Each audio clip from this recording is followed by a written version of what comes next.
Guys, ఎలా ఉన్నారు అందరూ? మన సబ్స్క్రైబర్లో ఒకరైతే ఎప్పటి నుంచో కమెంట్ అయితే చేస్తున్నారు హౌ టు బాయిల్డ్ వాటర్ అని. ఇది తన ఒక్కరి కోసమే కాదనమాట, చిన్నపిల్లలు ఉన్న ప్రతి ఒక్కళ్ళు అయితే ఫాలో అవ్వచ్చు. నార్మల్గా వాటర్ అయితే బాయిల్ చేయడం అందరికీ తెలిసిందే, బట్ ఏంటి అంటే ఇది పిల్లలకి కోల్డ్ కాఫ్ ఉన్నప్పుడు అయితే బాగా యూజ్ అవుతుంది. కెన్నీకి ఎవ్రీ టైం నేను కోల్డ్ వచ్చినప్పుడు ఇదే ప్రాసెస్ అయితే ఫాలో అవుతాను అనమాట. నార్మల్ వాటర్ అయితే ఇవ్వను తనకి. ఈ వీడియోలో నేను 1 లీటర్ వాటర్ అయితే తీసుకున్నాను. ఆ లీటర్ వాటర్లోకి 10 నుండి 15 తులసి ఆకులు అయితే తీసుకొని వేసాను అనమాట. చిన్నపిల్లోడు కాబట్టి నేను 10 నుండి 15 ఆకులు అయితే తీసుకున్నాను. పెద్దవాళ్ళు అయితే ఇంకా ఎక్కువే యూస్ చేసుకోవచ్చు. దీన్ని లో ఫ్లేమ్లో పెట్టి మాత్రమే బాయిల్ అయితే చేయాలి వాటర్ని. ఇలా చేయడం వల్ల ఏంటి అంటే ఆకుల్లో ఉన్న జ్యూస్ అంతా వాటర్ పీల్ చేసుకుంటుంది.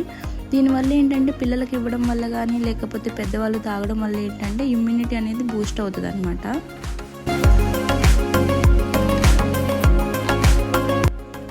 ఒక 15-20 మినిట్స్ తర్వాత వాటర్ అయితే ఇలా కలర్ అయితే చేంజ్ అయ్యిద్ది అనమాట, గ్రీన్ కలర్లోకి. అప్పుడైతే స్టవ్ ఆఫ్ చేసేసుకోండి.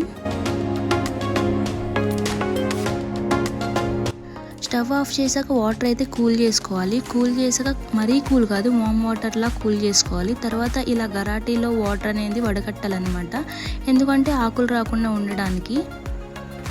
ఇలా ఫిల్టర్ చేసిన వాటర్ని ఒక బాటిల్లో అయితే స్టోర్ చేసుకొని మనకి ఎప్పుడు కావాలంటే అప్పుడు ఆ వాటర్ని తీసుకుంటాం వల్ల ఏంటంటే కోల్డ్ కాఫ్ అనేది త్వరగా రిలీఫ్ ఇస్తుంది అనమాట. మనకి కూడా చాలా హాయిగా ఉంటుంది.